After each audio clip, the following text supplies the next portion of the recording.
ഗോവിന്ദ. രാവിലത്തെ പാരായണം നമ്മളിവിടെ നിർത്തിവെക്കുകയാണ്. ഇനി ഇന്നത്തെ രാവിലത്തെ പ്രഭാഷണത്തിലേക്ക് നമുക്ക് പ്രവേശിക്കാം. അപ്പൊ നമ്മളൊക്കെ എവിടെയാണ്? ഗോകുലത്തില്, അമ്പാടിയിലാണ് നമ്മളിപ്പം. ഇനി കണ്ണന്റെ ലീലകള് ഓരോന്നോരോന്നായിട്ട് നമുക്ക് ഇപ്പം രാവിലത്തെ പാരായണത്തിൽ കൂടെ തന്നെ ശരിക്കും പറഞ്ഞാല് ആ അമ്പാടിയിലും അല്ലെങ്കിൽ മധുരയിലും ഒക്കെ തന്നെ നമ്മളെ ഓരോരുത്തരും കൊണ്ടുപോയി നല്ല പാരായണം കേട്ട് നിർത്താൻ തോന്നുന്നില്ല, കേൾവി നിർത്താൻ തോന്നുന്നില്ല. അതുപോലെയുള്ള പാരായണം എന്തായാലും വിജയലക്ഷ്മി ചേച്ചിയുടെ പാരായണം അസലായിട്ട് ആസ്വദിക്കാൻ പറ്റി.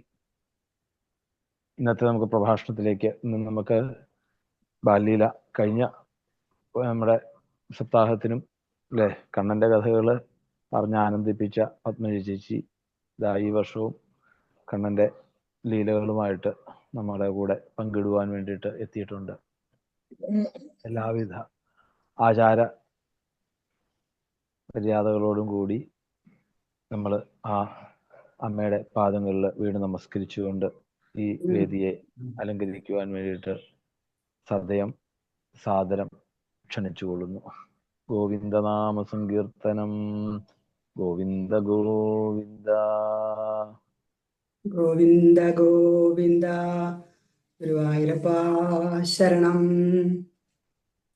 ഓം നമോ ഭഗവതേ വാസുദേവായ. ശ്രീ ഗുരുഭ്യോ നമഃ. ഗുരവേ സർവലോകാനാം ഭിഷജേ ഭവരോഗിണാം നിധയേ സർവവിദ്യാനാം ദക്ഷിണാമൂർത്തയേ നമഃ. ഏകദന്തം മഹാകായം തപ്തകാഞ്ചനസന്നിഭം ലംബോദരം വിശാലാക്ഷം വന്ദേഹം ഗണനായകം. സരസ്വതീ നമസ്തുഭ്യം വരദേ കാമരൂപിണി. വിദ്യാരംഭം കരിഷ്യാമി സിദ്ധിർഭവതു മേ സദാ. നമ്മുടെ കുടുംബത്തിലെ എല്ലാവർക്കും, പ്രത്യേകിച്ച് നമുക്ക് ഇങ്ങനെ ഒരു അവസരം ഉണ്ടാക്കി തന്ന മനു തിരുമേനിക്കും പാദ നമസ്കാരം. ഏവർക്കും പുണ്യം നിറഞ്ഞ ശുഭദിനാശംസകൾ. ഇപ്പൊ എല്ലാവരുടെയും മനസ്സിൽ അങ്ങനെ ഉണ്ണിക്കണ്ണൻ കിടന്ന് കളിച്ചുകൊണ്ടിരിക്കുന്ന സമയമാണ്. നമ്മുടെ മനസ്സിന്റെ ശ്രീകോവിലില് ഇന്നലെ വൈകുന്നേരം കണ്ണൻ ജനിച്ചു കഴിഞ്ഞു. നമ്മുടെ മനസ്സാകുന്ന താമരയില് അങ്ങനെ കണ്ണന്റെ കളികളൊക്കെ ഇങ്ങനെ വായിച്ച് രസിച്ചു കൊണ്ടിരിക്കുകയാണ് നമ്മളെല്ലാവരും. ഇപ്പൊ എത്ര പറഞ്ഞാലും കേട്ടാലും മതിവരാത്തതാണ് കണ്ണന്റെ ബാലലീലകള്. ഇപ്പോഴും ഇത് വായിക്കുകയും കേൾക്കുകയും ചെയ്യുന്ന നമ്മൾക്ക് ഇത്രമാത്രം രോമാഞ്ചം ഉണ്ടാകുന്നുണ്ടെങ്കിൽ അന്നത്തെ അവസ്ഥ ഒന്ന് ആലോചിച്ച് നോക്കൂ. അത് നേരിട്ട് അനുഭവിച്ച യശോദാമ്മ, നന്ദഗോപര്, അതുപോലെ രോഹിണി ദേവി, ഗോപഗോപന്മാര്, അവരുടെയൊക്കെ ഒരു ഭാഗ്യം. അവരുടെയൊക്കെ പേരുകൾ സ്മരിച്ചാൽ തന്നെ പുണ്യമാണ്. ഭഗവാന്റെ അവതാര ലക്ഷ്യം എന്താണ് എന്ന് ചോദിച്ചാല് പെട്ടെന്ന് നമ്മൾ പറയുന്നത് ദുഷ്ടനിഗ്രഹം, പിന്നെ ശിഷ്ടന്മാരെ രക്ഷിക്കുക. ഇനി കണ്ണന്റെ ലീലകൾ ഓരോന്നും നമ്മൾ നോക്കിക്കൊണ്ടിരിക്കുമ്പോൾ നമുക്ക് കുറച്ചും കൂടി ആഴത്തിൽ കാര്യങ്ങൾ മനസ്സിലാകും. അതായത് തന്നെ സമീപിച്ചവര്, തന്നെ ആശ്രയിച്ചവര്, തൻ്റെ അടുത്തുകൂടി പോയിട്ടുണ്ടെങ്കിൽ പോലും അവരെ തന്നിലേക്ക് തന്നെ ആകർഷിച്ചിട്ട് അങ്ങനെ തന്നിൽ ലയിപ്പിക്കുകയാണ് കണ്ണൻ ചെയ്യുന്നത്. അങ്ങനെയുള്ള പരമാത്മാവാണ് നമ്മുടെ ഉണ്ണിക്കണ്ണൻ. ഏത് ഭാവത്തിലായാലും കുഴപ്പമില്ല. സ്നേഹഭാവം, ദാസ്യഭാവമാവാം, അല്ലെങ്കിൽ സുഹൃത് ഭാവമാവാം, വാത്സല്യമാവാം, പ്രേമഭാവം ആവാം, ഇതൊന്നും വേണ്ട, ശത്രുഭാവം ആയിക്കോട്ടെ, കണ്ണനൊന്നും പ്രശ്നമില്ല. ഇതെല്ലാം കണ്ണന് തുല്യമാണ്. നമ്മൾ കുറെ സ്നേഹം കൊടുത്തു, മറ്റേ ആൾ കുറെ ശത്രുഭാവം കൊടുത്തു, ഒരു ഓരോ വ്യത്യാസവും ഇല്ല കണ്ണന്. എല്ലാം തുല്യമാണ് കണ്ണന്റെ മുന്നിൽ. കാരണം ഈ വികാരങ്ങളൊക്കെ നമ്മുടെ ഉള്ളിൽ ഉണ്ടാക്കിയത് ആരെന്നെയാണ്? കണ്ണൻ തന്നെ. കാളിയമർദ്ദന സമയത്ത് കാളിയൻ തന്നെ ചോദിക്കുന്നുണ്ട്, എനിക്ക് ഈ വിഷമൊക്കെ തന്നത് കണ്ണാ നീ തന്നെ അല്ലേ, എന്നിട്ട് നീ എന്നെ ഇപ്പൊ ശിക്ഷിക്കണല്ലോ എന്ന് പറഞ്ഞ്. അപ്പൊ ചീത്ത പ്രവർത്തികൾ ചെയ്യുമ്പോൾ ചെറിയൊരു ശിക്ഷ കൊടുക്കുന്നു, അവർക്ക് നന്മ വരുത്തുന്നു എന്ന് മാത്രമേ കണ്ണൻ ഉദ്ദേശിക്കുന്നുള്ളൂ. അതുകൊണ്ട് കണ്ണനെ പൂർണ്ണമായിട്ട് ആശ്രയിക്കുക. അതാണ് നമ്മൾ ബാലലീലകളൊക്കെ ആസ്വദിക്കുമ്പോഴും നമ്മുടെ ഉള്ളിന്റെ ഉള്ളില് അതാണ് വേണ്ടത്. കണ്ണന്റെ ലീലകള് ഒരുപാട് ആസ്വദിച്ചിട്ടുണ്ട് നമ്മളെല്ലാവരും. അപ്പൊ വീണ്ടും വീണ്ടും കണ്ണനെ പൂർണ്ണമായി ആശ്രയിക്കുക എന്നുള്ള ആ ഒരു ചിന്ത മനസ്സിൽ ഉറപ്പിക്കണം. കണ്ണന്റെ ജനനം നമുക്കറിയാം. നന്ദഗോപർക്കും യശോദയ്ക്കും കുറെ പ്രായമായിട്ടുണ്ടായ ഒരു ഉണ്ണിയാണ്. പക്ഷെ ആ നന്ദഗോപരുടെ ആ ഗോകുലം മുഴുവൻ സന്തോഷിച്ചു. അവരൊക്കെ ഗോപിഗോപന്മാരെ സംബന്ധിച്ചിടത്തോളം അവരുടെ വിലപിടിപ്പുള്ള വസ്തു എന്ന് പറയുന്നത് പാലും വെണ്ണയും തൈരും ഒക്കെ തന്നെയാണ്. അപ്പൊ അവരെന്ത് ചെയ്തു? അവരുടെ സന്തോഷം പ്രകടിപ്പിക്കാനായിട്ട് പരസ്പരം വെണ്ണയൊക്കെ വാരി മുഖത്തൊക്കെ തേച്ച് അതുകൊണ്ട് അങ്ങോട്ടും ഇങ്ങോട്ടും എറിഞ്ഞു കളിച്ചും ഒക്കെയാണ് അവരുടെ സന്തോഷം പ്രകടിപ്പിച്ചത്. ഇപ്പൊ നമ്മളൊക്കെ പറയുന്നുണ്ട് മോഡേൺ എന്നുള്ള നിലയ്ക്ക് പിറന്നാളിനൊക്കെ ഒരു കേക്ക് മുറിക്കലും എന്നിട്ട് അതൊക്കെ മുഖത്ത് വാരി തേക്കലും ഒക്കെ ഉണ്ട്. പക്ഷെ അതൊന്നും മോഡേൺ അല്ല എന്നിപ്പോ ഇത് കേട്ടപ്പോ മനസ്സിലായില്ലേ? ഇതൊക്കെ പണ്ട് പണ്ടേ നന്ദഗോകുലത്തിൽ ഉണ്ടായിരുന്ന കാര്യങ്ങളാണ്. പിന്നെ കണ്ണന്റെ കാര്യത്തിലും അതുപോലെ ശ്രീരാമാവതാരത്തിലും അതുപോലെ തന്നെ നമ്മുടെ കൃഷ്ണാവതാരത്തിലും കണ്ണൻ ഉദ്ഘാടനം മുഴുവൻ സ്ത്രീകളുമായിട്ട് ഇടപെട്ടിട്ടാണ് തുടക്കം തന്നെ. പിന്നെ നമ്മളിനിയിപ്പോ ലേഡീസ് ഫസ്റ്റ് എന്നൊന്നും പറഞ്ഞ് പരിഭ്രമിക്കുകയോ അല്ലെങ്കിൽ വഴക്കുകൂടുകയോ ഒന്നും ചെയ്യേണ്ട ആവശ്യമില്ല. അതൊക്കെ അന്നേ കണ്ണൻ നടപ്പാക്കിയിട്ടുണ്ട്. ശ്രീരാമന്റെ കാര്യത്തിൽ താടകയിൽ തുടങ്ങിയിട്ടുണ്ടെങ്കിൽ കൃഷ്ണന്റെ കാര്യത്തിൽ ശൂർപ്പണഖയിലാണ് തുടക്കം. കണ്ണൻ ജനിച്ച് ഏതാനും ദിവസമേ ആയിട്ടുള്ളൂ. ഗോപിഗോപന്മാരൊക്കെ അങ്ങനെ സന്തോഷത്തോടെ വരിവരിയായിട്ട് വരുമല്ലോ രാവിലെ എണീറ്റാല്. അപ്പൊ അതിൽ പങ്കുചേരാനുള്ള ഭാവത്തിലാണ് പൂതന വന്നത്. പുണ്യമില്ലാത്തവൾ എന്നാണ് പേരിന്റെ അർത്ഥം. പക്ഷേ അതൊന്ന് മാറ്റാൻ കണ്ണൻ തീരുമാനിച്ചു. തൻ്റെ സ്ത്രീത്വം, മാതൃഭാവം തന്നെയാണ് അവൾ കണ്ണന് സമർപ്പിച്ചത്. കാളകൂടം പുരട്ടിയതാണെങ്കിലും സ്തന്യം നൽകിയാണ് പൂതന ചെയ്തത്. തന്നെ മാറോടണച്ച പൂതന പിന്നീട് വേദന കൊണ്ട് മുഞ്ച മുഞ്ച വിട് വിട് എന്ന് പറഞ്ഞ് കണ്ണനോട് പറയുന്നുണ്ട്. പക്ഷെ കണ്ണൻ വിടുവോ? തന്നെ ചേർത്ത് പിടിച്ചവരെ അവർക്ക് 99 ദോഷം ഉണ്ടായിക്കോട്ടെ അതെല്ലാം മാറ്റി നിർത്തി അവരിൽ ഒരു ഗുണമുണ്ടോ എന്നാണ് കണ്ണൻ തെരഞ്ഞുകൊണ്ടിരിക്കുന്നത്. ആ ഒരു ഗുണം പൂതനയിൽ കണ്ടെത്തി. അവളുടെ ആത്മാവ്, അവളുടെ പ്രാണൻ, അതിനെയാണ് കണ്ണൻ വലിച്ചെടുത്ത് തന്നിലേക്ക് ലയിപ്പിച്ചത്. നോക്കൂ, പൂതന കൊണ്ടുവന്ന ശത്രുഭാവം എവിടെ? കണ്ണൻ തിരിച്ചു നൽകിയ അനുഗ്രഹം ഒന്നും പറയണ്ട. ഗോകുലവാസികളാകെ ഭയന്നു വിറച്ചു. അറിയാം നമുക്ക് പൂതനയുടെ രൂപവുമൊക്കെ. വേഗം കണ്ണനെ എടുത്തുകൊണ്ട് വന്നു, രക്ഷകൾ ചെയ്തു. എല്ലാവരും അങ്ങോട്ടും ഇങ്ങോട്ടും കുറ്റപ്പെടുത്തിക്കൊണ്ടും ഒക്കെ പറഞ്ഞു. പിന്നെ ഭഗവാനെ പ്രാർത്ഥിക്കാൻ തുടങ്ങി. ഞങ്ങളുടെ കണ്ണനൊന്നും വരുത്തരുതേ, കണ്ണനെ കാത്തുരക്ഷിക്കണേ എന്ന് പറഞ്ഞ് ഭഗവാനോട് പ്രാർത്ഥിക്കാൻ തുടങ്ങി എല്ലാവരും. പക്ഷെ തങ്ങളുടെ കൂടെ ഇരിക്കുന്ന ഈ സച്ചിദാനന്ദ കട്ടയെ അവരാരും തിരിച്ചറിഞ്ഞില്ല. ഈ കണ്ണൻ അമാനുഷിക ശക്തികളൊക്കെ ഉണ്ട്, അതുപോലെ നമ്മളെയൊക്കെ രക്ഷിക്കാൻ പ്രാപ്തനാണ് കണ്ണൻ എന്ന് മനസ്സിലാക്കിയത് സത്യത്തിൽ കുട്ടികളാണ്. നമുക്കറിയാം കുട്ടികളുടെ മനസ്സിൽ കളങ്കമില്ല. അവര് എന്ത് വേണമെങ്കിലും ആകാപ്പാടെ അവർ സ്വീകരിക്കുകയും ചെയ്യും. പക്ഷെ നമ്മൾ വലുതാകും തോറും ആണ് നമ്മുടെ മനസ്സിലെ കാലുഷ്യങ്ങളൊക്കെ നിറഞ്ഞിട്ട് നമുക്ക് കുട്ടികൾ പറയുന്നതൊക്കെ ഓരൊക്കെ എന്താ പറയാ നിസ്സാരമായിട്ട് നമ്മൾ തള്ളിക്കളയും. നിങ്ങൾക്ക് വിവരമില്ല എന്നാണ് നമ്മൾ കുട്ടികളോട് പറയുക. പക്ഷെ സത്യത്തിൽ വിവരമുള്ളത് കുട്ടികൾക്ക് തന്നെയാണ്. നമ്മൾ പണ്ട് മാമ്പഴം എന്നുള്ള കവിതയിൽ പഠിച്ചിട്ടുണ്ടല്ലോ, വാക്കുകൾ കൂട്ടിച്ചൊല്ലാൻ വയ്യാത്ത കിടാങ്ങളെ ദീർഘദർശനം ചെയ്യും ദൈവജ്ഞരല്ലോ നിങ്ങൾ. അതുപോലെ കുട്ടികളുടെ മനസ്സിന്റെ ആ നന്മയാണ് കണ്ണന് ഏറ്റവും ഇഷ്ടം. അങ്ങനെ മറ്റൊരു ദിവസം കുഞ്ഞിക്കണ്ണനെ കുളിപ്പിച്ചു, പുറപ്പാടൊക്കെ കഴിഞ്ഞു, പാലൊക്കെ കൊടുത്ത് കണ്ണൻ ഉറക്കം വന്നു, മയങ്ങി. അപ്പൊ കോലായയുടെ അറ്റത്ത് ഒരു പായയൊക്കെ വിരിച്ച് കണ്ണനെ അതിൽ കിടത്തി. യശോദാമ്മ അടുക്കളയിലെ ജോലികളൊക്കെ പൂർത്തിയാക്കാനായിട്ടൊക്കെ പോയി. അങ്ങനെ കുറച്ചു നേരം കഴിയുമ്പോഴേക്കും തന്നെ ഭയങ്കര ശബ്ദം. അപ്പോൾ യശോദാമ്മ മാത്രമല്ല അയൽവക്കത്തുള്ളവരും കൂടെ ഓടി വന്നു നോക്കിയപ്പോൾ ആ കോലായയുടെ അറ്റത്ത് ചേർത്ത് നിർത്തിയിട്ടുണ്ടായിരുന്ന ഒരു പഴയ കാളവണ്ടി അങ്ങനെ പൊട്ടിത്തെറിച്ച് കഷ്ണമായിട്ട് കിടക്കുന്നതാണ് എല്ലാവരും കണ്ടത്. ഒന്നും മനസ്സിലായില്ല. കണ്ണനെ നോക്കിയപ്പോൾ ഒരു ചെറിയ മയക്കത്തിൽ തന്നെയാണ് ഇപ്പോഴും കണ്ണൻ. കണ്ണനെ കാണാനായിട്ട് ഇല്ലാത്ത കാരണം ഉണ്ടാക്കിയിട്ടാണ് രാവിലെ ഗോപസ്ത്രീകൾ വീട്ടിൽ നിന്ന് ഓടി ഓടി വരിക. ഒന്ന് നോക്കിയിട്ട് വരട്ടെ, ഒന്ന് നോക്കിയിട്ട് വരട്ടെ, എല്ലാ ദിവസവും ഇതാണ് പണി. അതുപോലെ തന്നെയാണ് ഗോപബാലന്മാരും. അവരവരുടെ കാര്യങ്ങളൊക്കെ കഴിഞ്ഞാൽ പിന്നെ കണ്ണന്റെ ചുറ്റും തന്നെയാണ് അവരുടെ പരിപാടികളൊക്കെ. കണ്ണനെ നോക്കിയിട്ടും അതാ കണ്ണൻ കണ്ണു തുറന്ന ആ കണ്ണൻ എന്നെയാ നോക്കിയ അങ്ങനെ പറഞ്ഞും അവര് കണ്ണനെ ശ്രദ്ധിച്ച്, കണ്ണൻ നമ്മുടെ സ്വത്താണ് എന്നുള്ളത് പറഞ്ഞ പോലെ കുട്ടികൾക്കറിയാം, നമുക്ക് കുട്ടികളെ ഏൽപ്പിച്ചു കൊടുത്താൽ മതി, അവര് വളരെ ശ്രദ്ധയോടെ കാര്യങ്ങൾ നടത്തിക്കോളും. അപ്പൊ അങ്ങനെയുള്ള ബാലന്മാരെയാണ് ഉറക്കിക്കിടത്തിയപ്പോ യശോദാമ്മ ഏൽപ്പിച്ചിട്ട് പോയത്. അപ്പൊ ആ കുട്ടികളെയൊക്കെ അടുത്ത് വിളിച്ചു, എന്നിട്ട് ചോദിച്ചു, മക്കളെ ഇവിടെ ഇപ്പൊ എന്താ ഉണ്ടായത്? അപ്പൊ ഒരാള് പറഞ്ഞങ്ങനെ തുടങ്ങി. കുട്ടികൾ പറയുമ്പോൾ വിശദമായി പറയുമല്ലോ. കണ്ണൻ ഉറങ്ങിക്കിടക്കുകയായിരുന്നു. കുറച്ചു നേരം കഴിഞ്ഞപ്പോൾ ഒന്ന് ചെരിഞ്ഞു, ഒന്ന് അനങ്ങി, ഒന്ന് കാലൊന്ന് മാറ്റി വെച്ചപ്പോ ഈ വണ്ടിയുടെ അറ്റത്തൊന്ന് തട്ടീന്നൊരു സംശയം. എല്ലാം കൂടെ അങ്ങോട്ട് പൊട്ടിത്തെറിച്ചതാ ഇതുപോലെ വീണ് കിടക്കണു. ഞങ്ങളൊന്നും ചെയ്തിട്ടില്ല കേട്ടോ. എല്ലാവരും മൂക്കത്ത് വിരൽ വെച്ചു. കുട്ടികൾ പറഞ്ഞതിനെ എല്ലാവരും അപ്പാടെ തട്ടിക്കളഞ്ഞു. കണ്ണനെ എടുത്തുകൊണ്ട് പോയി ബാലരക്ഷകളൊക്കെ ചെയ്തു.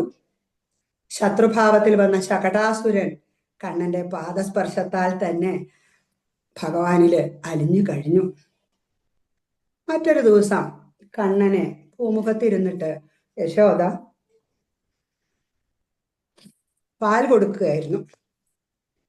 കണ്ണൻ മയക്കത്തിലേക്ക് പതുക്കെ വീണുകൊണ്ടിരിക്കണം. പക്ഷെ കുഞ്ഞിന് വല്ലാത്ത ഭാരം.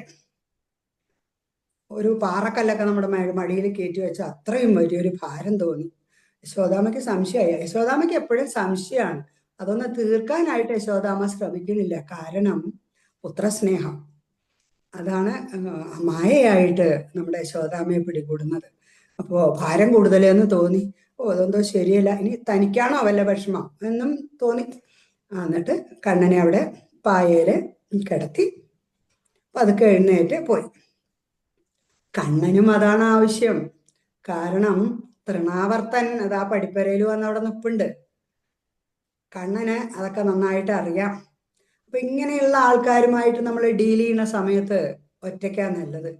കൂടെ അമ്മയും അച്ഛനും അനിയനും ഒക്കെ ഉണ്ടെങ്കിൽ അവരെയും കൂടി രക്ഷിക്കണ്ടേ. അപ്പൊ ഒറ്റയ്ക്കാണ് നല്ലത് എന്ന് കണ്ണന് തോന്നി. അസുരൻ വന്നു. വാത്യാരൂപൻ, അങ്ങനെ പറഞ്ഞാൽ വായു, ചുഴലിക്കാറ്റിന്റെ രൂപത്തിലാണ് വന്നത്. സാധാരണ നമ്മൾ ഗുണപാഠ കഥകളിലൊക്കെ കേൾക്കാറുണ്ട്, കൊടുങ്കാറ്റും മഴയും വന്നു, വലിയ മരങ്ങളൊക്കെ കടപുഴങ്ങി വീണു, പക്ഷെ കുഞ്ഞു ചെടികളും പുല്ലും ഒക്കെ രക്ഷപ്പെട്ടു എന്നൊക്കെ പറഞ്ഞ് നമ്മൾ കഥകളൊക്കെ പറഞ്ഞു കൊടുക്കാറുണ്ട് കുട്ടികൾക്ക്. പക്ഷെ ഇവിടെ അത് നിർത്തിയില്ല. പുല്ല് പോലും പറഞ്ഞു പോകുന്ന ആ പ്രത്യേക തരം ചുഴലിക്കാറ്റായിരുന്നു. ഇന്നത്തെ കാലത്ത് ഒരു 6-7 വർഷം, പ്രളയത്തിന് ശേഷം 6-7 വർഷമായിട്ട് നമുക്കൊക്കെ കിട്ടുന്നത് കാലവർഷവും തുലാവർഷമൊന്നും അല്ല. ഏതെങ്കിലും സമുദ്രത്തില് ന്യൂനമർദ്ദം വന്നു, ചുഴലിക്കാറ്റ് വന്നു എന്നൊക്കെ പറഞ്ഞ് അതൊക്കെയാണ് നമുക്കിപ്പോ മഴയായിട്ടൊക്കെ കിട്ടുന്നത്. അതുകൊണ്ട് ആ പേരൊക്കെ നമുക്ക് നല്ല പരിചയമുള്ളതാണ്. എന്തായാലും തൃണാവർത്തൻ കണ്ണനെയും തോളിലേറ്റി മുകളിലേക്ക് അങ്ങനെ പൊങ്ങി. മുകളിൽ അങ്ങോട്ട് പോയപ്പോ പിന്നെ സ്വന്തം രൂപമൊക്കെ മാറ്റിയ ആള്. ഇപ്പൊ നമുക്ക് നോക്കിയാല് അസുരന്റെ 2 തോളിലും കൂടി കാലിട്ട് ഇങ്ങനെ ഇരിക്കുകയാണ് കണ്ണൻ. തലയിലൊക്കെ പിടിച്ച്, ബലത്തിന് തലയിലൊക്കെ പിടിച്ച് കുഞ്ഞി കണ്ണൻ അവിടെ അങ്ങനെ ഇരിക്കുന്നുണ്ട്. അപ്പൊ ഞങ്ങളുടെ പാലക്കാടൻ സൈഡിലൊക്കെ ധാരാളം വേലകളും പൂരങ്ങളൊക്കെ ഉള്ള സ്ഥലമാണ്. അപ്പൊ അവിടെയൊക്കെ കുട്ടികളെ എല്ലാവരെയും കൊണ്ടുപോകും. അതും അടുത്തടുത്ത സ്ഥലങ്ങളിൽ വേലകൾ ഉണ്ടാവും. അപ്പൊ ഈ കുട്ടികളുടെ സ്ഥാനം മുഴുവൻ അച്ഛന്മാരുടെ തോളത്താണ്. അപ്പൊ അച്ഛന്മാർക്കും സുഖമായിട്ട് വേല കാണാം, കുട്ടികൾക്കും സുഖമായിട്ട് വേല കാണാം. അങ്ങനെയാണ് എപ്പോഴും കാണുക. ആ ഒരു രംഗമാണ് ഇത് നമുക്ക് ഇപ്പൊ കാണാൻ സാധിക്കുന്നത്. കണ്ണനും കുറച്ചു നേരം ആകാശയാത്രയൊക്കെ ഇങ്ങനെ ആസ്വദിച്ചു. പിന്നെ പതുക്കെ തൻ്റെ കാലുകളെ ചേർത്തി ഒന്ന് അമർത്തി. തൃണാവർത്തൻ പറഞ്ഞു, കൃഷ്ണ, എനിക്ക് കഴുത്ത് വേദനിക്കുന്നുണ്ട് കേട്ടോ. കണ്ണൻ ചിരിച്ചു. പിന്നെയും ഒന്നും കൂടി അമർത്തി. തൃണാവർത്തന്റെ കരച്ചില് കുറച്ചും കൂടി കൂടുതലായി.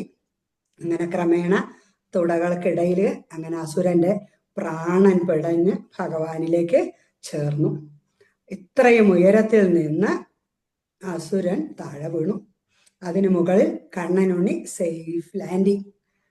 അത് കഴിഞ്ഞു. ആ സമയത്തൊക്കെ താഴെ ഗോകുലത്തിൽ എന്തായിരുന്നു അവസ്ഥ? പെട്ടെന്ന് ചുഴലിക്കാറ്റ് വന്നു. യശോദാമ്മ ഓടി വന്ന് നോക്കുമ്പോഴേക്കും പൂമുഖത്തുനിന്ന് കണ്ണൻ എന്നെ പറന്നു പോണത് കണ്ടു. എന്താ ചെയ്യേണ്ടതെന്ന് അറിയാതെ എല്ലാവരും വിഷമിക്കാൻ തുടങ്ങിക്കഴിഞ്ഞു. താഴെ വീണപ്പോ എല്ലാവർക്കും അതിനേക്കാളും പേടിയായി, എന്തോ സാധനം വന്ന് വീണു. പക്ഷെ കണ്ണന് കുഴപ്പമില്ല എന്ന് കണ്ടപ്പോ എല്ലാവർക്കും ആശ്വാസമായി. കണ്ണനെ എടുത്ത് പാലൊക്കെ കുടിപ്പിച്ചു. വീണ്ടും ദേഹരക്ഷയൊക്കെ ചെയ്തു. കണ്ണൻ ഈ പരിപാടി മടുത്തു. ഈ ദേഹരക്ഷ എന്നും പറഞ്ഞിട്ട് ഗോമൂത്രത്തിൽ കുളിപ്പിക്കുക, പശുവിന്റെ വാല് കൊണ്ടൊക്കെ ചുറ്റുക, പിന്നെ ചാണകപ്രയോഗം, പിന്നെ എല്ലാവരും കൂടി എന്തൊക്കെയോ പരിഭ്രമിച്ച് ഉറക്ക ചൊല്ലുന്നതായിട്ട് കേൾക്കുന്നുണ്ട്. പിന്നെ അത് കഴിഞ്ഞാൽ അമ്മയ്ക്കാണെങ്കിൽ പരിഭ്രമം. വൃത്തിയായിട്ടൊന്ന് പാല് കുടിക്കാൻ പോലും ആ സമയത്ത് പറ്റാറില്ല. പിന്നെ ഇതൊക്കെ കഴിഞ്ഞിട്ട് അടുക്കളയിലേക്ക് അങ്ങോട്ട് കൊണ്ടുപോയിട്ട് അവിടെ ഒരു പ്രയോഗമുണ്ട്, ചുറ്റിയിടല്. ഉള്ള മുളകും ഉപ്പും കടുകൊക്കെ ഇഷ്ടം പോലെ എടുത്ത് അടുപ്പിലിട്ടിട്ട് അങ്ങോട്ട് പുകയ്ക്കും. എന്നിട്ടാണ് കണ്ണനാണെങ്കിൽ കണ്ണ് നീറിയിട്ടും അതുപോലെ മേലാണെങ്കിൽ നാറിയിട്ട് വയ്യ. അയ്യോ, ഇനി ഈ പരിപാടി പറ്റില്ല എന്ന് കണ്ണൻ തീരുമാനിച്ചു. അങ്ങനെ ഇത് സഹിക്കാൻ വയ്യ, അപ്പൊ ഇനി ഈ പരിപാടി വേണ്ട. ഇപ്പൊ തൃണാവർത്തനായാലും ശകടാസുരനായാലും തന്നിലേക്ക് അലിയിക്കുകയാണ് ഭഗവാൻ ശത്രുഭാവത്തിൽ വന്നവരെയൊക്കെ ചെയ്തത്. അങ്ങനെ ബാലലീലകൾ പതുക്കെ പതുക്കെ തുടരുകയാണല്ലോ. ഒരു ദിവസം യശോദാമ്മ കണ്ണനെ മടിയിലിരുത്തി ഇങ്ങനെ പാലൊക്കെ കൊടുക്കുന്നുണ്ട്. കണ്ണന് ഉറക്ക ക്ഷീണമെന്ന് തോന്നുന്ന വിധത്തില് ഒന്ന് കോട്ടുവായിട്ടു. കണ്ണന്റെ വായിൽ പല്ല് വന്നു എന്നറിയാം. സാധാരണ ചെറിയ കുട്ടികൾക്ക് പല്ല് വരുമ്പോൾ നമ്മളൊന്ന് വായി നോക്കട്ടെ എന്ന് പറഞ്ഞാൽ അവർക്ക് വലിയ ഡിമാൻഡ്. എത്ര ചെറിയ കുട്ടിയാണെങ്കിലും വായ തുറന്ന് കാണിക്കില്ല. അപ്പൊ കോട്ടുവായിട്ടപ്പോ ഇതാണ് ഒരു അവസരം എന്ന് പറഞ്ഞു വേഗം പല്ല് വന്നു എന്ന് നോക്കിയപ്പോ കണ്ണന്റെ വായിൽ പല്ലല്ല കണ്ടത്. പുല്ല്, മുള്ള്, കല്ല്, പർവ്വതങ്ങള്, പ്രപഞ്ചം മുഴുവനാണ് കണ്ടത്. പരിഭ്രമോ അത്ഭുതമോ എന്തൊക്കെയോ കൊണ്ട് സത്യമല്ലേ കാണുന്നത് എന്നറിയാനായിട്ട് യശോദാമ്മ ഒന്ന് കണ്ണൊക്കെ ഇങ്ങനെ ഒന്ന് അടച്ച് തുറക്കുമ്പോഴേക്കും യശോദാമ്മ കണ്ണടച്ചു, കണ്ണൻ വായു അടച്ചു. ഇത് യശോദാമ്മയ്ക്കുള്ളൊരു സാമ്പിൾ ഡോസാണ്. കാരണം ഇനി വലിയ കാഴ്ച കാണിച്ചു കൊടുക്കാനിരിക്കുന്നതേ ഉള്ളൂ. ഇപ്പൊ ഇത്രയും കണ്ടൊന്ന് തൃപ്തിപ്പെട്ടവളനെ അമ്മേ എന്ന് പറയുന്ന പോലെ ആയിരുന്നു. ഇനി ഉണ്ണികൾക്ക് പേരൊക്കെ ഇടണം. ഗർഗമഹാമുനിയെ കണ്ട് നന്ദഗോപര് സംസാരിക്കുന്നു. അപ്പൊ ഗർഗമുനി പറഞ്ഞു, നന്ദഗോപരെ, ഞാൻ നിങ്ങളുടെ വീട്ടിൽ വന്ന് പേരിട്ടാൽ അത് കംസൻ അറിയും. ഇത് ദേവകിയുടെ കുട്ടികൾക്ക് ആരാ പേരിട്ടത്? ഗർഗമുനിയാണ്. അപ്പൊ ഉടനെ അത് യാദവനാവുമല്ലോ. അപ്പൊ ഉടനെ സംശയം വരും. പിന്നെ കംസനെ സംബന്ധിച്ചിടത്ത് നിശ്ചയമൊന്നും വേണ്ട, സംശയം തോന്നിയാൽ മതി. കാര്യം പ്രശ്നമാണ്, കുട്ടികളുടെ ജീവൻ തന്നെ ആപത്താണ്. എന്താ നമ്മൾ ചെയ്യുക? അപ്പൊ നന്ദഗോപരും കൂടി ചർച്ച ചെയ്ത് തീരുമാനിച്ചു, നമുക്ക് രഹസ്യമായിട്ട് അത് കാര്യം നടത്താം. ആരും അറിയണ്ട, മറ്റാരും അറിയണ്ട, രഹസ്യമായിട്ട് നമുക്ക് കാര്യം നടത്താമെന്നിങ്ങനെ തീരുമാനിച്ചു. അപ്പൊ രണ്ടുപേർക്ക് സമ്മതമായി. അത് രഹസ്യമായി. ആദ്യം വെളുത്തുണ്ണി, നമുക്കറിയാം രോഹിണി പുത്രൻ, കാണുന്നവരെ എല്ലാം സന്തോഷിപ്പിച്ച് രമിപ്പിക്കും. അതുകൊണ്ട് രാമൻ എന്ന് പേരിടാമെന്ന് ഗർഗമുനി പറഞ്ഞു. മഹാബലവാനാകും, അതുകൊണ്ട് ബലൻ എന്നും ബലഭദ്രൻ എന്നും പേരുണ്ട്. പണ്ട് നാട് വിട്ടു പോയ യാദവരെ എല്ലാവരും ഒരുമിച്ച് ചേർത്ത് എല്ലാവരെയും കൂട്ടി രാജ്യത്ത് എത്തിക്കും. അപ്പൊ എല്ലാവരെയും യോജിപ്പിക്കുന്നുള്ള അർത്ഥത്തില് സംഘർഷണൻ എന്നും പേരുണ്ട്. പിന്നെ രണ്ടാമത്തെ കറുത്തുണ്ണിയുടെ അടുത്തെത്തി. പോയി നോക്കിയതും അദ്ദേഹത്തിന് പിന്നെ കണ്ണുകളെ ഇങ്ങോട്ട് പിൻവലിക്കാൻ സാധിക്കണില്ല. എന്താന്ന് അറിയില്ല. തിരിച്ചങ്ങോട്ട് നോട്ടം മാറ്റാനായിട്ട് തോന്നിയില്ല. വല്ല മുണ്ടൊക്കെ വേലിയിൽ ഉടക്കിയ പോലെ ഇങ്ങോട്ട് വലിച്ചിട്ടും കണ്ണു വരുന്നില്ല. മനസ്സിലിങ്ങനെ ആനന്ദം നിറഞ്ഞ് കവിയാണ്. പറഞ്ഞു. എന്നിട്ട് കണ്ണനെ നോക്കിക്കൊണ്ട് തന്നെ പറയാണ്, നന്ദഗോപരെ, അങ്ങയുടെ ഉണ്ണിക്ക് കറുപ്പ്, ചുമപ്പ്, വെളുപ്പ്, അങ്ങനെ പല ജാതി നിറങ്ങളുണ്ട്. ഇപ്പൊ കറുപ്പായതുകൊണ്ട് കൃഷ്ണൻ എന്ന് പേരിടുകയാണ്. പണ്ട് വസുദേവരുടെ മകനായിട്ട് ജനിച്ചിട്ടുണ്ട്, അതുകൊണ്ട് വാസുദേവൻ എന്നും പേരുണ്ട്. ഈ ഉണ്ണിക്ക് അനവധി പേരുണ്ട്, അനവധി രൂപങ്ങളുണ്ട്. അത് ഞങ്ങളെ പോലുള്ളവർക്ക് അറിയും, നിങ്ങളെ പോലുള്ളവർക്ക് അത് പറഞ്ഞാലൊന്നും മനസ്സിലാവില്ല കേട്ടോ. ശക്തനാകും, അതുപോലെ ലോകത്തിന്റെ രക്ഷകനാകും, എല്ലാവരെയും രക്ഷിക്കും, അനുഗ്രഹിക്കും. മാത്രമല്ല വിഷ്ണുവിനെ പോലെ യോഗ്യനായി തീരും. ഇതെല്ലാം നന്ദഗോപര് ശ്രദ്ധയോടെ കേട്ടു. ഗർഗമുനി പേരിടൽ ചടങ്ങ് കഴിഞ്ഞ് തിരിച്ചുപോയി. കുട്ടികൾ പതുക്കെ വളർന്നു തുടങ്ങി, മുട്ടിലെഴയാൻ തുടങ്ങി, പിന്നെ പിച്ച വയ്ക്കാൻ തുടങ്ങി, ഓടാനും നടക്കാൻ പഠിക്കാൻ തുടങ്ങി. കണ്ണനും രാമനും ഒക്കെ മുറ്റത്ത് പോകും. അപ്പോൾ അവിടെ പശുക്കുട്ടികളൊക്കെ മുറ്റത്ത് കിടക്കുന്നുണ്ടാവും. പശുക്കുട്ടികളുടെ വാലിലാണ് ആദ്യം പോയി പിടിക്കുന്നത്. അപ്പൊ അവരാ വാലിൽ പിടിച്ചത് കണ്ട് പതുക്കെ എണീക്കും പശുക്കുട്ടികള്. അപ്പൊ അവരെണീക്കുമ്പോൾ വാലിൽ തൂങ്ങി കണ്ണനും എണീക്കും. അവര് പയ്യെ പയ്യെ നടക്കും. അപ്പൊ കണ്ണനും നടക്കാൻ തുടങ്ങും. അങ്ങനെയൊക്കെയാണ് അത്രേ കണ്ണനും രാമനൊക്കെ നടക്കാനായിട്ട് പഠിച്ചത്. പിന്നെ ഓടലും നടക്കലും ചാടലും വികൃതികളും അങ്ങനെ ഒന്നും പറയണ്ട. രണ്ടുപേരും കാലത്ത് നേരത്തെ ഉണരും, നേരെ തൊഴുത്തിലേക്കാണ് പോവുക. പശുക്കുട്ടികളെ അഴിച്ചുവിടും. അവർ ധാരാളം പാലൊക്കെ കുടിച്ച് കളിക്കാൻ മുറ്റത്ത് വന്ന് റെഡിയായി നിൽക്കും. കണ്ണനും രാമനും കൂടെ അവരുടെ കൂടെ ഓടിക്കളിയാണ് തകർക്കും. ആ സമയത്താണ് യശോദാമ്മ കുളിയും ദേവാരമൊക്കെ കഴിഞ്ഞ് പാൽപാത്രവും കൊണ്ട് തൊഴുത്തിലെത്തും. ഒരു തുള്ളി പാലില്ല. ആരാ അതിനെ കെട്ടഴിച്ചു വിട്ടത് എന്നിങ്ങനെ ചോദിച്ചാല്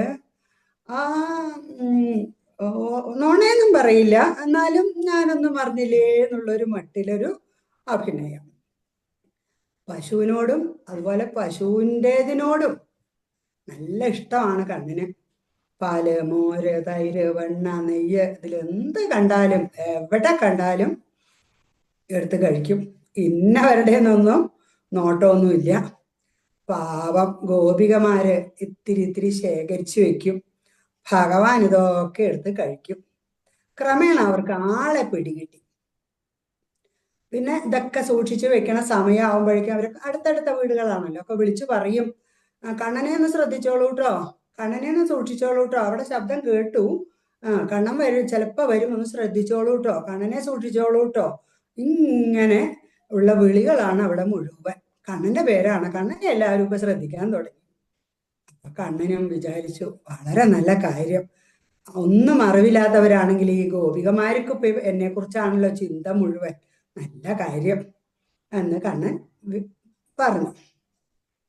അങ്ങനെ കാലത്ത് കറവ തുടങ്ങിയാൽ തുടങ്ങും അവര് കണ്ണന്റെ ഓരോരോ കാര്യങ്ങള് പറയല്. തലേ ദിവസത്തെ നമുക്ക് പറയാനുണ്ടാവുമല്ലോ അവർക്കൊക്കെ. പാലും തൈരും ഒക്കെ സൂക്ഷിച്ച് അകത്ത മുറിയിൽ വയ്ക്കും. ഈ ഉണ്ണി കറുത്തതായതുകൊണ്ട് ഇരുട്ടത്ത് കാണൂല.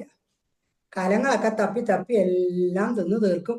ഒന്നും കിട്ടിയില്ലെങ്കിൽ ആ കലം തല്ലി ഉടയ്ക്കുകയും ചെയ്യും.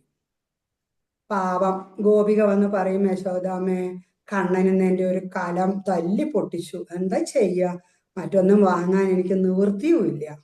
യശോദ ഉടനെ ചോദിക്കും, എത്ര വലിപ്പമുള്ള കല പൊട്ടിയത്? അടങ്ങഴി അരി വെക്കണതാണോ? അപ്പൊ പറയാം, അല്ല, 4 അരി വേകുന്ന ഒരു കലമാണ് പൊട്ടിയത്. അത്രേ ഉള്ളോ? എന്നാ ഇതാ ഇടങ്ങഴി അരി വെക്കുന്ന ഒരു സ്വർണത്തിന്റെ കലം തന്നെ ഇരിക്കട്ടെ എന്ന് പറഞ്ഞ് ഗോപിക്ക് കൊടുത്തു. ഗോപിക്ക് വളരെ സന്തോഷായി.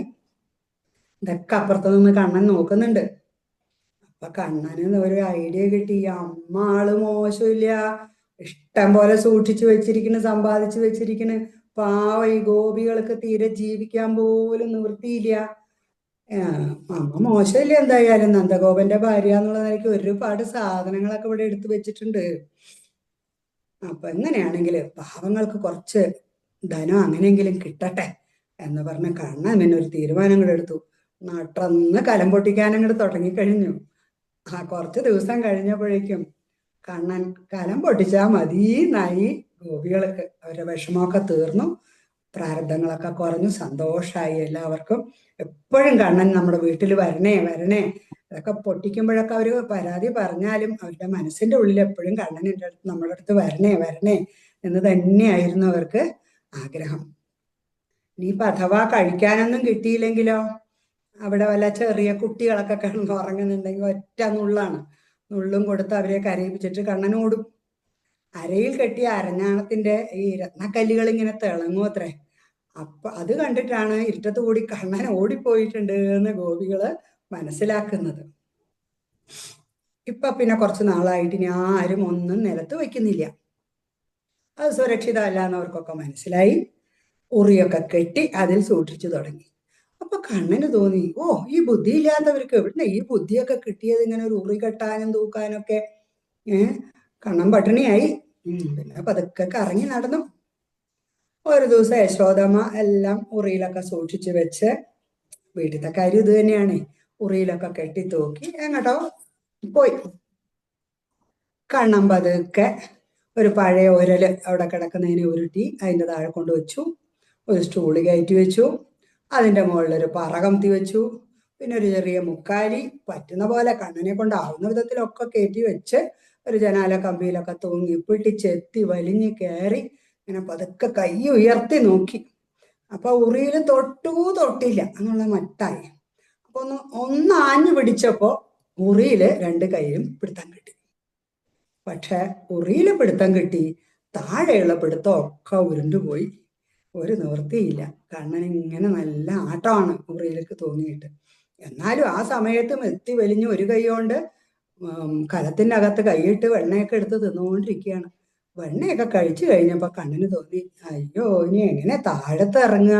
നല്ല പൊക്കമുണ്ട്, ചാടാനും നിവൃത്തിയില്ല. അങ്ങനെ ആടിക്കൊണ്ട് നിൽക്കുകയാണ്.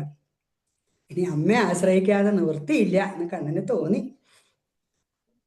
അപ്പൊ കുറച്ച് കഴിഞ്ഞപ്പോ യശോദാമ്മ വന്നു. കുട്ടിയെ കാണാൻ കണ്ടില്ല, അവിടെയെന്ന് അന്വേഷിച്ചു.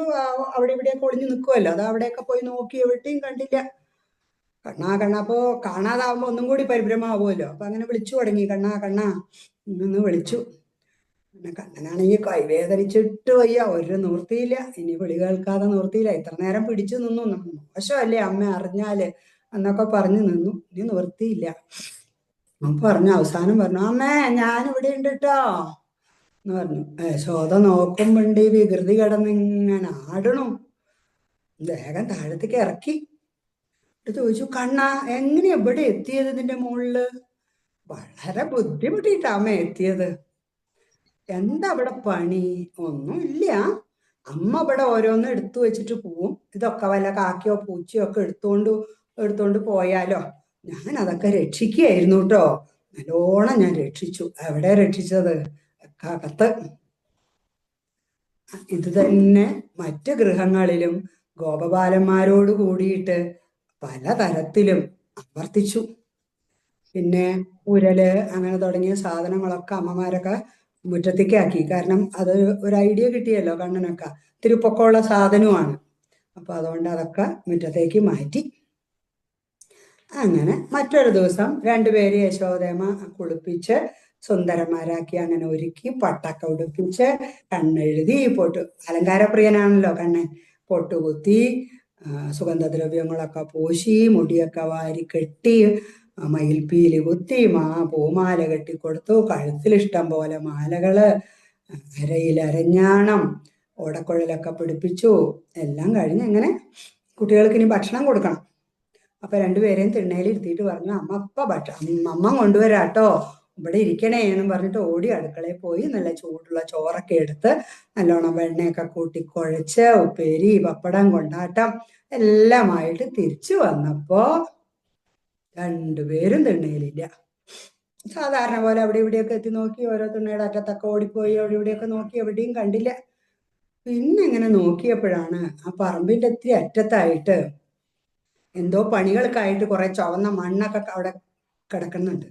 ഈ കുട്ടികള് ചെറിയ ബക്കറ്റിൽ ഇത്തിരി വെള്ളമൊക്കെ കൊണ്ടുപോയി ആ മണ്ണൊക്കെ അങ്ങോട്ട് കുഴച്ച് ചുമന്ന് കുഴച്ച് വെള്ളമൊക്കെ ചേർത്ത് ഒരു കുഴി പോലെയൊക്കെ ആക്കി ആ കുഴിയിൽ ചളിവെള്ളം പോലെയൊക്കെ നിറച്ച് കണ്ണൻ ഒരു ചിരട്ട കൊണ്ട് ആ ചളിവെള്ളം കോരിയെടുത്ത്, നല്ല ചുമന്ന നിറത്തിലുണ്ട്, കണ്ണൻ ചിരട്ട കൊണ്ട് കോരിയെടുത്ത് ബലരാമേട്ടന്റെ തലയിൽ ഒരു ചാന്താട്ടം.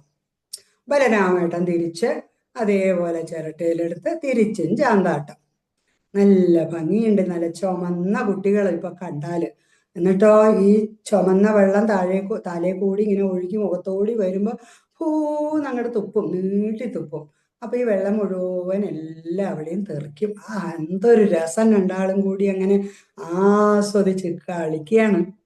യശോദാമ്മയ്ക്ക് ഇത് കണ്ടപ്പോ അങ്ങനെ അങ്ങോട്ട് ഭ്രാന്തിളകി എന്ന് പറയാം. ഇപ്പ കുളിപ്പിച്ച് പട്ടുടുപ്പിച്ച് പൊട്ടു തൊടിയിച്ച് ഇരുത്തിയതാണ്. എന്നിട്ടോ ഇപ്പൊ ചേറില് കുളിച്ച് അങ്ങനെ ചൊകാന്നാണ് ഇരിക്കുന്നത്.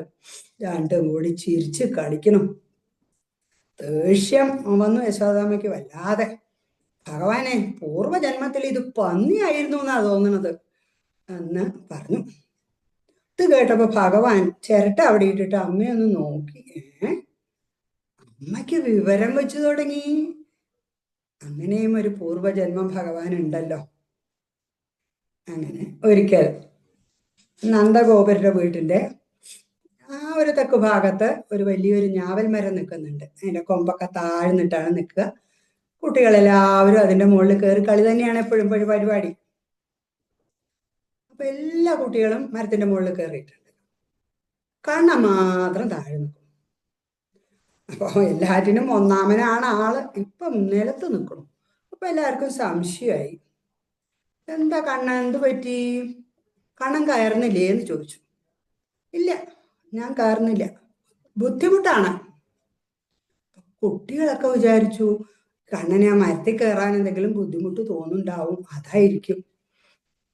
അതല്ല, കയറി കുലുക്കുന്നവർക്ക് പെറുക്കി കഴിക്കാൻ ബുദ്ധിമുട്ടാണ്. അപ്പൊ എല്ലാവരും മുകളിൽ കയറി കുലുക്കുമ്പോ നല്ല നല്ല പഴുത്ത പഴങ്ങളൊക്കെ താഴെ വീഴുമ്പോ വേഗം പെറുക്കി എടുത്ത് തിന്നാലോ. അതാണ് കണ്ണന്റെ ഐഡിയ. അല്ലാതെ കണ്ണൻ നിലത്ത് നിൽക്കുവോ? അത് തന്നെ സംഭവിച്ചു. കുട്ടികളൊക്കെ മുകളിൽ കയറി നല്ല ആവേശത്തിൽ മരം കുലുക്കി. ധാരാളം പഴം വീണു. നല്ല പഴുത്ത മധുരമുള്ളത് നോക്കി കണ്ണൻ അപ്പപ്പോ ഒന്ന് സൂക്ഷിച്ച് വെക്കലൊന്നുമില്ല, ചെറുതടാന്ന് അങ്ങോട്ട് കഴിക്കാനായിട്ട് തുടങ്ങി. അപ്പൊ കുറച്ചു നേരം കഴിഞ്ഞപ്പോ കുട്ടികളൊക്കെ താഴെ. കണ്ണൻ എന്താ ചെയ്യണേ നോക്കട്ടെ നോക്കിയപ്പോ സംഗതി മനസ്സിലായി അവർക്ക്. അയ്യോ കണ്ണ, അത് എന്താ ഈ ചെയ്യണത്? ഞങ്ങൾക്കും കുറച്ച് വെക്കണം കേട്ടോ. അവനെ വെച്ചിട്ടുണ്ട്. പഴുത്തത് മാത്രമേ ഞാൻ എടുത്തിട്ടുള്ളൂ, ബാക്കിയൊക്കെ അവിടെ തന്നെ കിടക്കുന്നുണ്ട് എന്ന് പറഞ്ഞു. പാവം അവര് മരമൊക്കെ കുലുക്കി താഴെ വന്ന് നോക്കിയപ്പോ ഇങ്ങനെ എന്താ പറയാ, പച്ചക്കായകളും മൂക്കാത്ത കായകളും ഒക്കെ നിലത്ത് കിടക്കണം. അവർക്കൊക്കെ വല്ലാത്ത സങ്കടമായി. ഇത്രയും പേരെ ഒറ്റയ്ക്ക് പറ്റിച്ചു കണ്ണൻ. അപ്പോ വല്ലാത്ത സങ്കടവും ദേഷ്യവും ഒക്കെ വന്നു. ഒരു കുട്ടികളല്ലേ, ഇന്ന് കണ്ണനെ ശരിയാക്കി തരാട്ടാ. എല്ലാവരും കൂടെ അങ്ങോട്ട് വാശിയില് നടന്ന യശോദാമ്മയുടെ അടുത്തേക്ക് നേരെ അങ്ങോട്ട് പോയി. എന്നിട്ട് പോയത് അങ്ങോട്ട് വിളിച്ചു, യശോദാമ്മേ, ഇന്നേ കണ്ണൻ മണ്ണ് തിന്നു കേട്ടോ. 2 കിട്ടുകയാണെങ്കിൽ ആയിക്കോട്ടെ എന്ന് അവര് വിചാരിച്ചു. യശോദാമ്മ ഓടി വന്നു. കുട്ടികളെ എപ്പോഴും ചോദിക്കണമല്ലോ, വിചാരണ ചെയ്യണമല്ലോ, എന്താ ഉണ്ടായി എന്നൊക്കെ ചോദിച്ചു. അപ്പൊ കണ്ണാ, നീ മണ്ണ് തിന്നോ? ഇല്ല അമ്മേ, ഞാൻ മണ്ണൊന്നും തിന്നില്ല. അപ്പൊ കുറെ തിരിച്ചും മറിച്ചും ചോദിച്ചു. ഇല്ല അമ്മേ, ഇവരൊക്കെ വെറുതെ പറയാണ്, ഞാൻ മണ്ണ് തിന്നില്ല. അപ്പോ എല്ലാറ്റിനും സാക്ഷിയായിട്ട് കൂടെ നിൽക്കാറുള്ളത് ബലരാമേട്ടനാണ്. ബലരാമേട്ടനാണ് ഇങ്ങനെ മുക്കിയും മൂളിയും. ബലരാമൻ പറഞ്ഞാൽ എല്ലാവർക്കും വിശ്വാസമാണ്. അപ്പോൾ യശോദാമ്മയൊക്കെ ചോദിക്കുന്നത് ഫൈനലായിട്ട് കിട്ടാനായിട്ട് ബലരാമേട്ടനോടാണ് ചോദിക്കുക.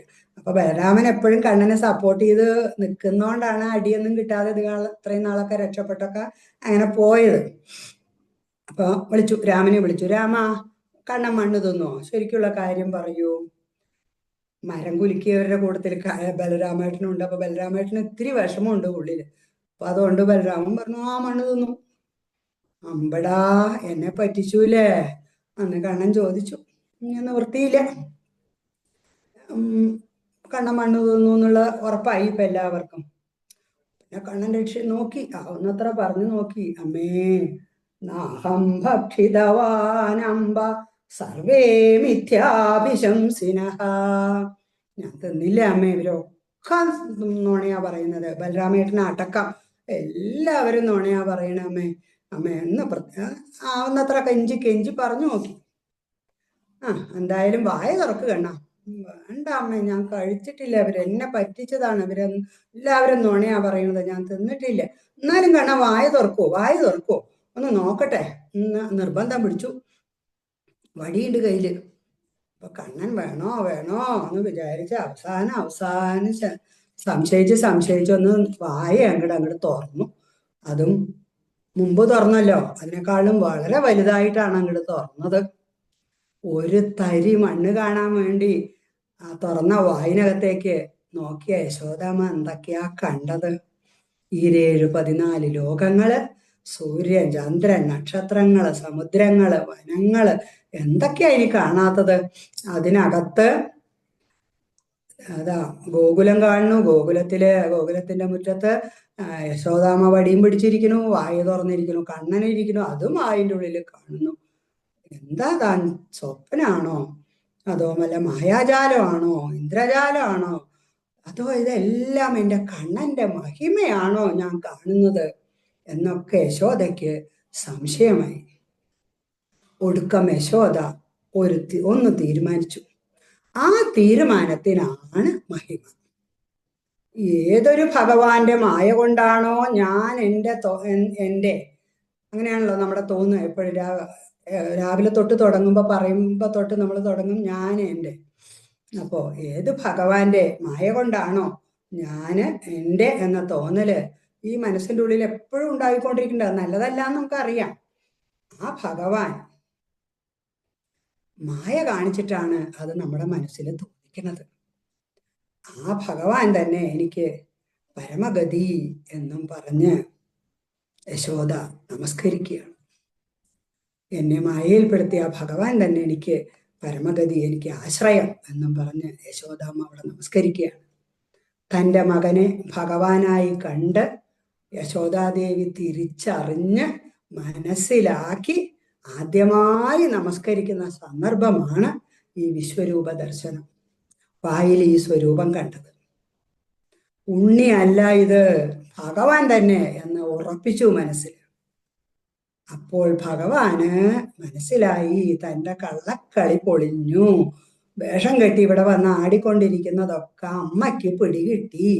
ഇനി അമ്മയ്ക്ക് ഇത് പിടികിട്ടിയ എന്താ പ്രശ്നം? ഇനി ഒരു കളിയും നടക്കില്ല അവിടെ. ബാക്കി പരിപാടികൾ ഒരുപാടുണ്ട്, ഒന്നും നടക്കില്ല. കാരണം എന്തെങ്കിലും ചെയ്യാൻ നിൽക്കുമ്പോഴേക്കും അമ്മ വന്ന് ഭഗവാനെ എന്ന് പറഞ്ഞ് അങ്ങോട്ട് നമസ്കരിക്കും. അപ്പൊ അത് പറ്റില്ല, ഇത് തുടരും വേണമല്ലോ. അപ്പോ അങ്ങനെ ഓടിപ്പോയിട്ട് ആ അത്ഭുതത്തോടുകൂടി നിറകണ്ണുകളോടുകൂടി മകനിൽ ഭഗവാനെ കണ്ടിങ്ങനെ നിറകണ്ണുകളോടെ ഇരിക്കുന്ന അമ്മയുടെ അടുത്തേക്ക് ഓടിപ്പോയിട്ട് കണ്ണൻ അങ്ങോട്ട് കെട്ടിപ്പിടിച്ചിട്ട് കരയാൻ തുടങ്ങി. അമ്മേ വിശക്കണോ വിശക്കണോ വിശക്കണോ അങ്ങനെ കരയാൻ തുടങ്ങി. ഉടനെ യശോദാമ്മ വിചാരിച്ചു, ഇത് ഭഗവാനല്ല, അയ്യോ എൻ്റെ ഉണ്ണിയാണ്. നോക്കൂ, എല്ലാം എത്ര പെട്ടെന്നാണ് മാറി മറിയുന്നത്. പുത്രസ്നേഹ രൂപത്തിലുള്ള വൈഷ്ണവ മഹാമായയില് കണ്ണൻ അമ്മയെ പെടുത്തി. യോഗീശ്വരന്മാർ എത്ര സാധന ചെയ്തിട്ടും മനസ്സിൽ ഉദിക്കാൻ തന്നെ ബുദ്ധിമുട്ടാണ് ആ ഭഗവാൻ. ആ ഭഗവാനെ തൻ്റെ ഇടത് കയ്യിൽ പിടിച്ചുകൊണ്ട് നടക്കുകയാണ് ആര്? യശോദാമ്മ. ഉണ്ണിക്കണ്ണനായിട്ട് കൂടെ ഭഗവാനെ. അപ്പോ നമ്മുടെ കഥ കേട്ടുകൊണ്ടിരുന്ന പരീക്ഷിത്ത് മഹാരാജാവിനൊരു ചെറിയ സംശയം. മഹർഷേ, ഈ യശോദാമ്മയ്ക്കും നന്ദഗോപർക്കും ഒക്കെ ഇത്ര വലിയൊരു ഭാഗ്യം, പ്രത്യേകിച്ച് അമ്മ യശോദാമ്മയ്ക്ക് ഇത് എവിടുന്ന് ഇങ്ങനെ കിട്ടി ഇങ്ങനൊരു ഭാഗ്യം? നമുക്ക് എല്ലാവർക്കും അറിയാം, എന്നെ തവം ചെയ്തനെ യശോദ. തീർച്ചയായിട്ടും അപ്പൊ പറഞ്ഞു കൊടുക്കുകയാണ്, തീർച്ചയായിട്ടും വലിയൊരു തപസ്വിനിയാണ് നമ്മുടെ യശോദാമ്മ. പൂർവജന്മത്തില് ദ്രോണൻ, ധര എന്ന് പറഞ്ഞ ദമ്പതികളായിരുന്നു. അവര് തപസ് ചെയ്ത് ഭഗവാനെ പ്രത്യക്ഷപ്പെടുത്തിയപ്പോൾ വരൻ എന്താ വേണ്ടതെന്ന് ചോദിക്കുമല്ലോ. അപ്പോ ഭഗവാനോട് അവര് ആവശ്യപ്പെട്ടത് വേറെ ഒന്നുമല്ല, ഭൗതികമായ ഒന്നുമല്ല, ഞങ്ങൾക്ക് ഇനി ജനനം മുതൽ മരണം വരെ എപ്പോഴും ഭഗവാന്റെ മഹാത്മ്യം കാണണം, കേൾക്കണം, അനുഭവിക്കണം. ഇത്രേ വേണ്ടു.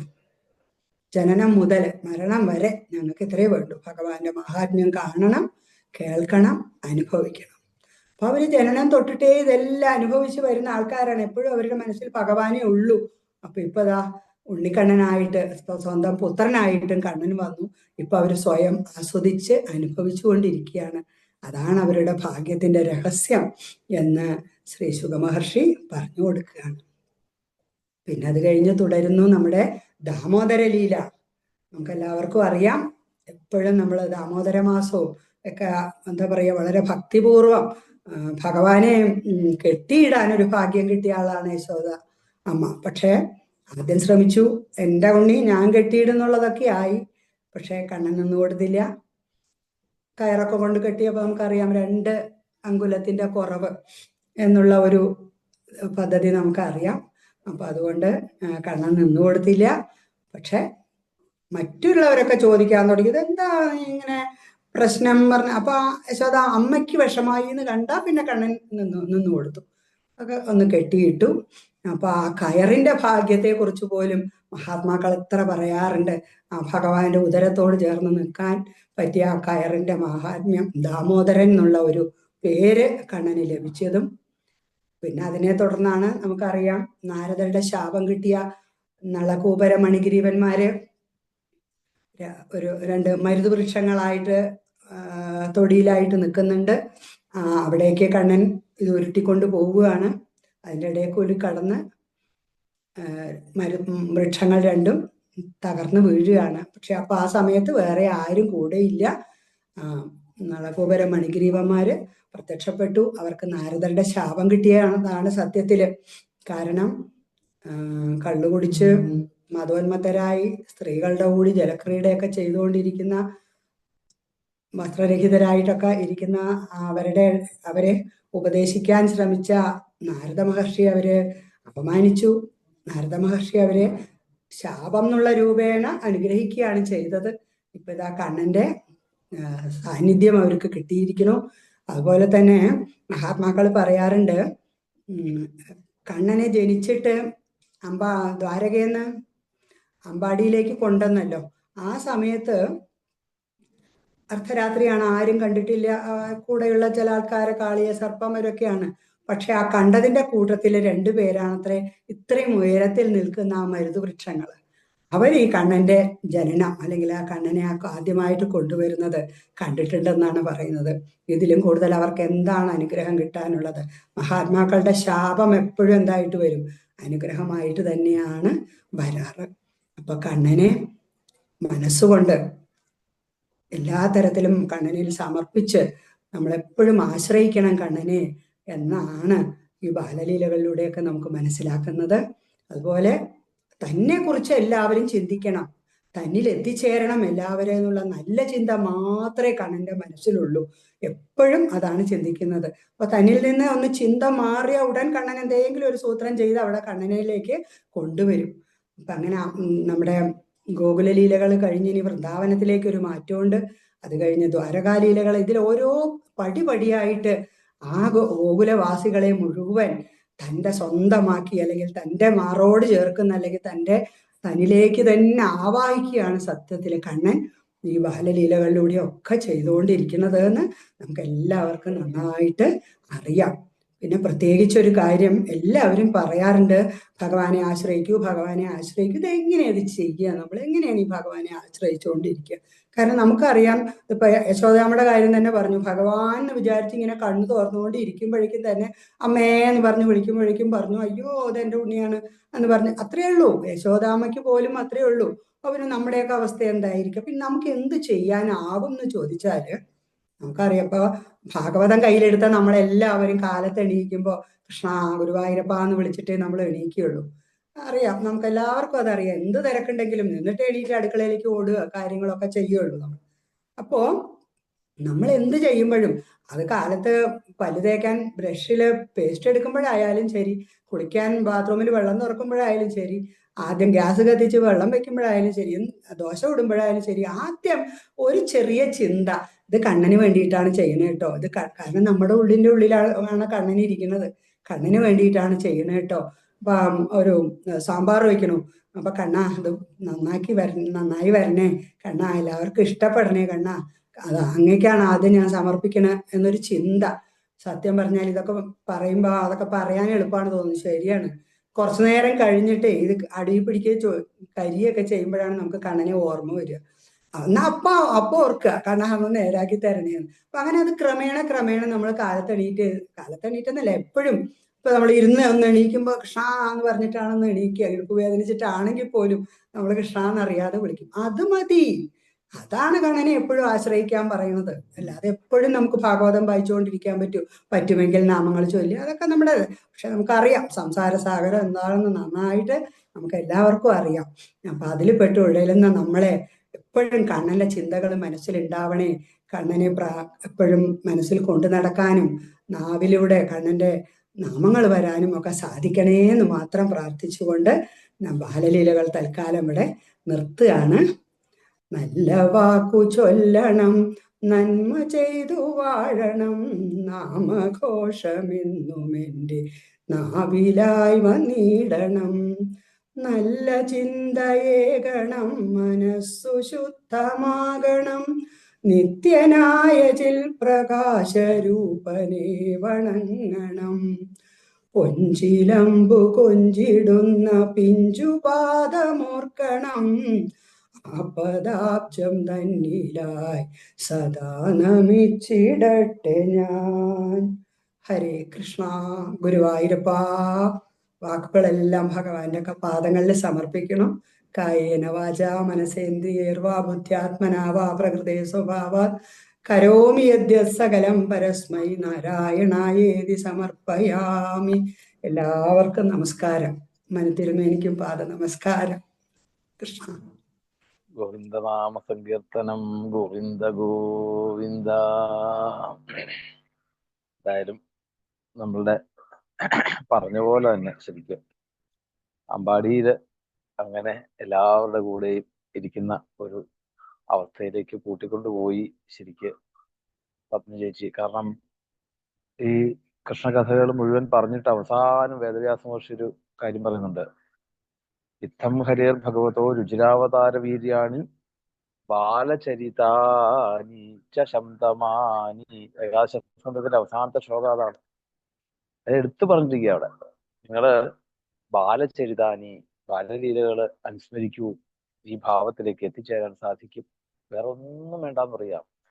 ഇത് നമുക്ക് എന്താ കാരണം വെച്ചാൽ ഇത് ലൗകികതയോടുകൂടി വല്ലാണ്ട് ചേർന്ന് ആണ് ഈ അനുഭവങ്ങൾ മുഴുവൻ. അതുകൊണ്ടാണ് നമുക്ക് ഇത്രയും ആസ്വദിക്കാൻ പറ്റുന്നത്. അപ്പോ